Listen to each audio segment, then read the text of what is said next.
Gandham and Prakash Gaba joining in to answer all of your queries. And the first one is from Jayashree Rao, who writes to us from Ahmedabad, and she wants to buy 1,000 shares of IRB Infra for the long term and wants to know when is the right time to enter the market. So Shaina, without any further ado, what would you recommend to Jayashree on IRB Infra? I believe the medium to longer term is positive. I would prefer buying it at dips closer to about 210 because I have a target of 260.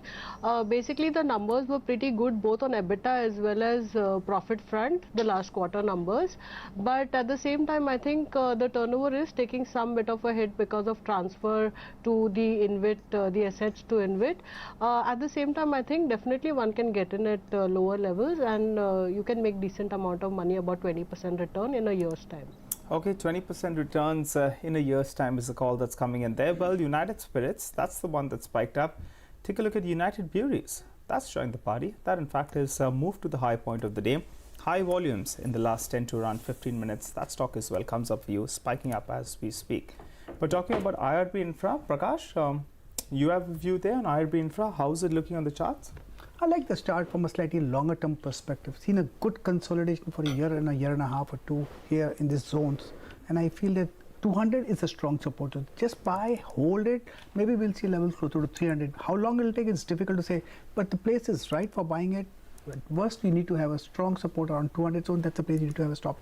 Just hold on. Patience is required here. Okay, well, we have another caller now. Rishi calls us from Mumbai with a question. Rishi, hi. Hi. Your queries on L&T Finance holdings? Yes, L&T Finance, whether it's the right time that I should enter or you want me to hold on for it to correct a bit more. Okay. So whether you would enter L&T Finance and if not... It's for a long term. I mean, I don't want a short term thing. Okay. All right, China, this is another long term question. So I'm going to ask you on L&T Finance, is it good to go in terms of current investment? I would believe it's better to wait for some bit of correction before entering into it. The stock has seen a substantial rally and I think on a price to book basis it is now starting to look a bit expensive. So while I think the business growth and M&A activity is likely to boost the overall book for L&T Finance, I would just prefer buying it at dips. I think the ideal price to buy it would be around 150, maybe between 150 160. Please buy it at lower levels. Okay, so buy that one at lower levels is the call that's coming in there. But let's do one thing. I think we can slip into a short break. You come back, we'll continue our focus on the markets. We'll also answer all your queries.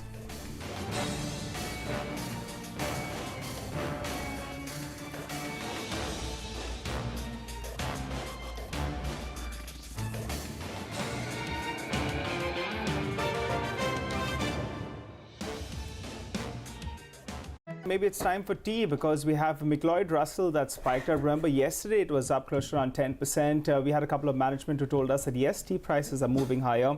The stock moves to the high point of the day. For this week itself, it's gained close to around 17 to around 18%. So I think we should get a week-to-date chart. You'll see the way that stock has gained 18% in the last 1 week or so.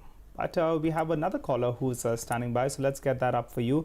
Mr. Ravi Shankar calls us from Uttar Pradesh with a query. He has investments in IDFC. Hi, Mr. Ravi Shankar. Good afternoon, yes, sir. Please. How can we help you? What's your query? Sir, I am holding IDFC since 2014 perhaps. Oh, since at the average price of 80 rupees per share. 20 rupees per share. Since but you're holding it since 2014, so there'll be, there was a bit of a corporate rejig that was done as well. Do you want to hold these shares for another few years? Are you okay with doing that? Definitely. I want to hold another 2 and 3 years. Okay, all right. Let's get Shaina in on this one. Shaina, what would your advice be to him? I think in the private sector space, this has got one of the highest NPAs, and I think the exposure is a lot to the power sector. where the pain continues to some extent. I would prefer a switch from IDFC.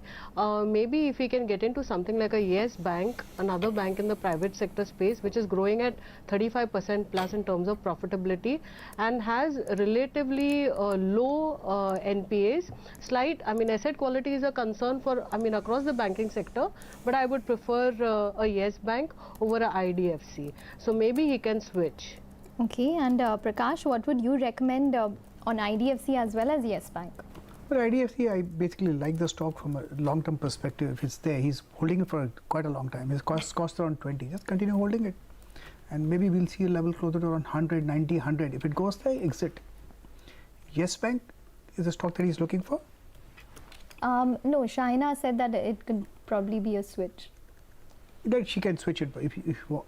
Well, Yes Bank, I think I like the stock. Basically, structure is positive, 360, 380, strong support zones. I don't think it's breaking down there. So if you get up around those areas, 280, 300 zones, that's the place to buy in case you want to. Okay, all right. So that's the view coming in on the financials. We have another caller now. Abhishek Jain calls in from Pune. He has investments in Sri Renuka Sugar. Hi, Abhishek. Hello, ma'am. Hi, your question? Yeah, actually, first of all, I bought Sri Renuka in 2008, and then I averaged it down. Okay, now like the average cost comes down to around 60. Okay, I'm holding around 1,300 shares of Sri Renuka Sugar. So really in a mix. Because other sugar company has done well in the past 1 year. Okay, except Sri Renuka Sugar. So just doubtful what to do now. Should I switch to another better bank or some other stock? Or should I continue to hold them? I can hold it for more years, 3, 4, 5 years, no problem. Okay, Prakash, what would you recommend in such a case? The basic structure of Renuka Sugar is weak. Since the cost is 60, so trading at 16, I would say there's a base formation going on. I have no idea how long will it form the base, but once the base formation is over, it can see a move around 30, 35 zones. That's the area to exit, but the loss will still be tremendous. I don't know why would anyone hold a stock which is so weak. Anyway, his call. If I had the stock, I would really exit and switch my money to something else. And something else would be? I will go in for ITC.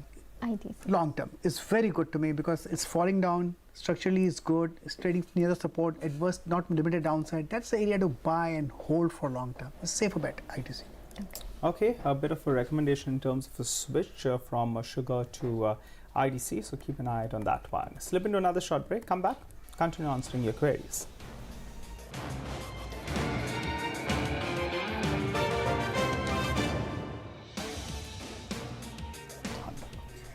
Okay, well, welcome back. We do have the Nifty at 10,344.45, so it's broadly unchanged in today's trading session. Very sort of range-bound trading session and consolidatory in nature. We do have the Newland numbers which will flash on your screen, and let's see what those numbers come up to be. We'll try and bring that up for you as well. But nonetheless, let's get in another caller. In that, before that, we have Mukesh who calls us from Madhya Pradesh with a question. He has investments in NMDC. Mukesh? Yes. Hi, आपका सवाल है NMDC पे? जी. तो 3000 shares आपने खरीदे हैं? जी हाँ. और आप कितनी देर के लिए होल्ड कर सकते हो? मैडम मैं पिछले 5-6 साल से होल्ड किए हुए, अभी 2-3 साल और होल्ड कर सकता हूँ. ओके, ऑलराइट, ठीक है. Those are the numbers for Newland Labs, and it's not looking good actually. The profit has fallen around 74-75% to 2.6 crores versus 10.2 crores. So that's not looking good for Newland. The stock is reacting to it, down around 2.5%. In fact, you can see that sharp downtick which has come in. We'll try and get you more details on why these numbers are looking like that and whether there's any sort of extraordinary or if it's just a top-down miss. Revenue is also down around 16% at this point. Looks like maybe it could probably just be a top-down miss for Newland and maybe some higher depreciation and interest costs. But we'll have to go through the P&L and get back on that. But in the meantime, Shaina, Mukesh's query on NMDC, what would you recommend? He's okay. He's a long-term investor. Yeah. And if you could respond in he Hindi. should continue holding. I think या अभी यहाँ में ना एक share में थोड़ा bounce आ रहा है क्योंकि उनके जो नंबर्स थे, क्वार्टर के नंबर्स थे, वो बहुत ही अच्छे थे और ये डिस्पाइट फैक्ट के लास्ट एक साल में 20% से आयरन और प्राइसेस घटे हैं, डिस्पाइट दैट नंबर्स अच्छे थे और यहाँ से स्टेबल होने की उम्मीद है। तो स्टॉक यहाँ से अभी इतना करेक्शन के बाद थोड़ा बाउंस हो रहा है, बट थोड़े ऊपर में अगर आपको मिलता है 140 145 में, तो एक बार आप ये NMDC से निकल के कोई और स्टॉक में ले सकते हैं, बट थोड़ा ऊपर के लेवल के लिए होल्ड कीजिए। Okay, all right. We have those numbers of Newland Laboratories that Ekta was looking at. They're looking quite disappointing, and it's looking like a top-down miss because even if you adjust it for the exercise, that's only around 2.5 crores. It's still a big degrowth on the top line. The margins have compressed. It's come in at around 11.5%. That compares with around 16.5%. So that's a good 500 basis points in terms of a contraction. Finance cost, well, that's more or less stable on a year-on-year basis.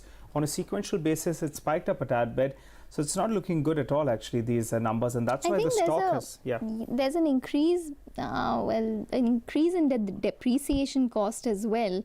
But not that much as well. Even the finance costs, like you mentioned, there's only just a sequential rise which is seen. But I think overall there's a rise in expenditure. Manufacturing expenses has gone up, and maybe the tax expenses is something that we should see.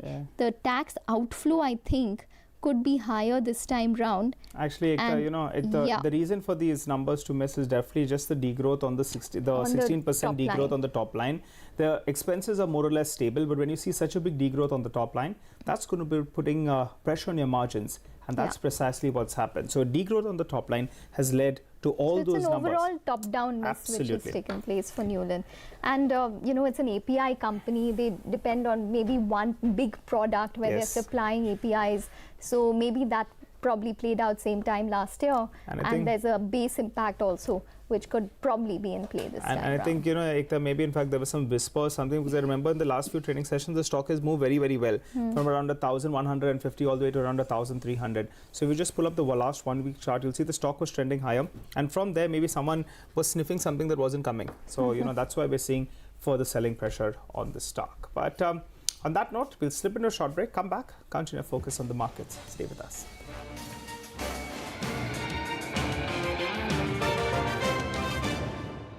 Nifty is still holding on to some gains, though we have come off considerably from the high point of the day. So keep an eye on that front. Maybe a couple of those stocks, heavyweight stocks. Let's put up the HDFC Twins. Let's see whether something's going on over there. So a couple of those heavyweights, I think, have come off the high point, and that explains why, in fact, the Nifty is seeing some selling pressure. HDFC, that was leading the charge early in the morning, even when the Nifty was, not doing too well. And that's given up some gain, so that clearly puts some pressure. Bajaj Auto as well, from being higher with a gain of more than 1%, now it's up only around 0.5%. So that clearly puts pressure on the Nifty, because that's one of those bigger stocks as well. Hindalco has moved into the red, down 1.5%. But we have another query. Guram writes to us from Pune. She wants to invest around 70,000 rupees in IDC for the long term and wants to know when is the right time to enter the market. Shaina, is it the right time to get into IDC? I think the consensus EPS estimate will be at around 10 rupees for the next year. So it's trading at around 25 times. That's a bit of a discount to other FMCG companies. Time to go with it? Absolutely, absolutely, and it is relatively cheap compared to most companies in the sector, and given the size, I think in fact it should demand a premium. But the fact is that it has been affected by cigarette volumes being lower, mainly on account of the GST implications. We saw a 6% decline in the first half also was pretty bad in terms of volumes. Hopefully second half will stabilize. But I think valuations as well as the other businesses where it is making very strong inroads, like in FMCG, definitely makes it a buy, and I would have a target of 300 over a year's time. Okay, 300 over a year's time. Prakash, what kind of targets do you have over the next 1 year? Earlier in the show, you already told us you like it. If someone is switching, go to ITC from Sri Renuka. I would say, it can go to all-time high because structurally it's good, positive structure. There's a correction, and correction is trading somewhere closer to support now. There's a place to buy and hold. Have patience. Who knows? We'll see all-time high. Okay, all right. Also, before we wrap up, we were talking about McLeod Russell doing well. Jayashree Tea, we had the management with us yesterday, and in fact, they indicated that tea prices have been moving higher. So from yesterday onwards, that stock has been on fire. Jayashree Tea moves to the high point of the day. But thanks so much, Shaina, as well as Prakash, for joining in and helping us solve all these queries. But we'll wrap up on the show on that note. Do remember to keep sending us your queries by posting it on our Money Control message board. You stay tuned now. Closing bell takes you through the final hour of trade.